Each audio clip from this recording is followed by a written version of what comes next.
அப்போ நம்ம ஒவ்வொரு நிமிஷமும் ஃபஸ்ட்டு ப்ரெசண்ட்டில் இருக்கணும்.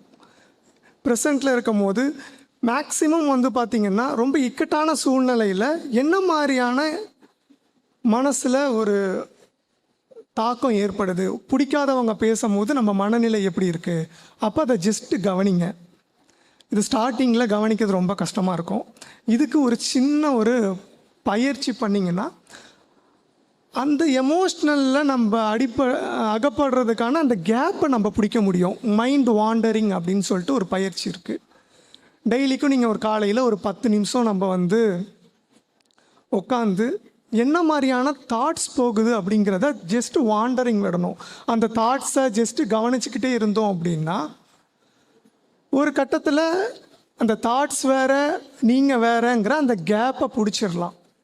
அப்போ அந்த தாட்ஸுங்கிறது வந்துக்கிட்டு போயிட்டே தான் இருக்கும். அதுக்கு நீங்கள் உணர்ச்சி கலக்கும் போது தான் அது வந்து எமோஷ்னலாக மாறுதுங்கிற அந்த கேப்பை நீங்கள் பிடிச்சிடலாம்.